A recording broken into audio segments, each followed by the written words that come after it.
వాళ్ళపై చల్లాలి, బెల్ట్తో కొట్టాలి అని మాట్లాడడం అనేటువంటిది అత్యంత జుగుత్సాకరం.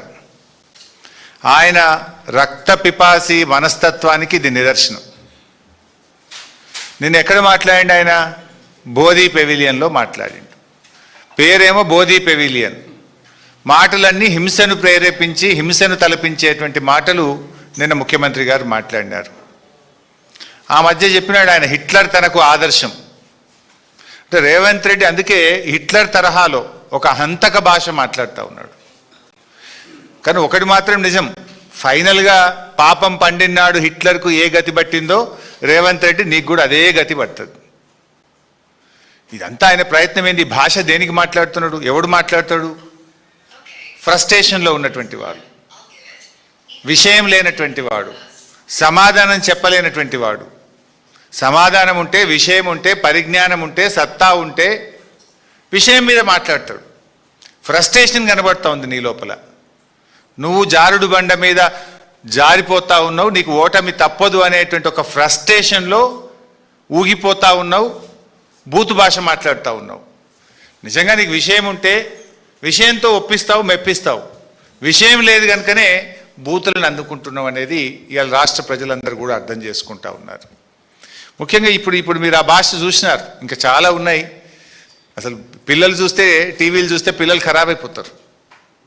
ఈ భాష చూసిన తర్వాత, ఆయన నిన్న మాట్లాడినటువంటి మాటలు విన్న తర్వాత, షాబాద్లో 3 పసిపిల్లల్ని 3 పెద్దవాళ్లను 6గురిని గొంతు కోసి కిరాతకంగా హత్య చేసినటువంటి ఆ రాజ్ కుమార్కు ఈ రేవంత్ రెడ్డికి మధ్య నాకు పెద్ద తేడా కనబడతలేదు.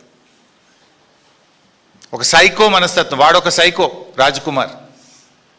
నిజంగా ఎంత సైకో అయితే నాకు దక్కని వాళ్ళు ఎవరికి దక్కద్దు అని చెప్పి ఆ 6గురిని ఎంత దారుణాతి దారుణంగా కోడిని మెడకాయ కోసినట్టు కోసి చంపినాడు. పాపం ఒక ఉన్మాదిగా వ్యవహరించినాడు.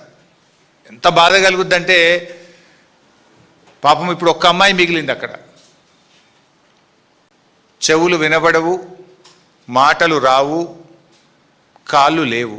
ఇప్పుడు ఆ అమ్మాయి పరిస్థితి ఏంటి? ఇంట్లో 6గురిని చంపేసిండు వాడు, ఒక్కటి మాత్రమే మిగిలింది. ఆ బిడ్డ, ఆ చిన్న పసిపాప, ఆమె కూడా పెళ్లిగాని అమ్మాయి. ఇప్పుడు ఆ పిల్ల పరిస్థితి ఏంటి? ఇంత జరిగితే పక్క రాష్ట్ర ముఖ్యమంత్రి స్పందించిండు ఆ సంఘటన మీద. కానీ ఈ రాష్ట్ర ముఖ్యమంత్రికి కనీసం ఆ సంఘటన మీద స్పందించలేదు ఇప్పటిదాకా. ఒక సీనియర్ అధికారి, ఈ రాష్ట్రానికి చెందిన ఒక ఉన్నతాధికారి, పోలీస్ అధికారి, నిన్న గోల్ఫ్ కోర్స్లో హైదరాబాద్ గోల్ఫ్ క్లబ్లో గోల్ఫ్ ఆడుతున్నాడు నిన్న మధ్యాహ్నం పూట. ఈ రాష్ట్రంలో లా అండ్ ఆర్డర్ పరిస్థితి ఏముంది? అసలు ముఖ్యమంత్రి పాలన ఎట్లుందంటే, నువ్వెట్లున్నావో నీ పరిపాలన కూడా గట్లే ఉంది. ఇప్పుడు ఆనాడు కేసీఆర్ గారు ప్రాణాలకు తెగించి చావు నోట్లోకి వెళ్ళి 11 రోజులు ఆమరణ నిరాహార దీక్ష చేసి తాను ప్రాణత్యాగానికి సిద్ధపడి కేసీఆర్ రాష్ట్రాన్ని సాధించారు. కానీ ఎన్నడూ రక్తం పారించే ప్రయత్నం కానీ ఎవరి రక్తం అడగలే కేసీఆర్ గారు. తన రక్తాన్ని ఇచ్చి, తన ప్రాణాన్ని ఇచ్చి రాష్ట్రాన్ని సాధించే ప్రయత్నం చేసింది కేసీఆర్. కానీ నువ్వు ప్రశ్నించినటువంటి వాళ్ళను, రైతుల పక్షాన నీళ్ళు అడిగినటువంటి వాళ్ళను ఇవాళ రక్తం బారిస్తా, వాళ్ళను కోస్తా, వాళ్ళ రక్తం బారిస్తా అని నువ్వు మాట్లాడుతున్నావు. ఇది కేసీఆర్ గారికి నీకున్నటువంటి తేడా. ఇంత నీచమైనటువంటి వ్యాఖ్యలు చేసిన రేవంత్ రెడ్డి కనీసం నీకు నువ్వన్న టీవీలో చూసుకొని తప్పు మాట్లాడినా అని బేషరతుగా క్షమాపణ చెప్పాలని చెప్పి నేను డిమాండ్ చేస్తా ఉన్నా. ఇంకో మాట కూడా చెప్తున్నా రేవంత్ రెడ్డి, నీకేంది నువ్వు సైకో, నీ సైకో మనస్తత్వం ఏంది? అంటే మమ్మల్ని తిడితేనో, మమ్మల్ని జైల్లో పెడితేనో, మా రక్తం బారితేనో రైతాంగానికి నేను నీళ్ళు ఇస్తా అంటే అందుకు మేము సిద్ధం. జైల్లో పెట్టావా పెట్టు, మా రక్తం కావాలన్నా తీసుకో, కానీ రైతులకు మాత్రం నీళ్లు పారించు. ఇప్పుడు రేవంత్ రెడ్డి నీ నోరు నీ ఇష్టం, నువ్వేమన్నా మాట్లాడుకో, కానీ నీళ్లు తెలంగాణయి.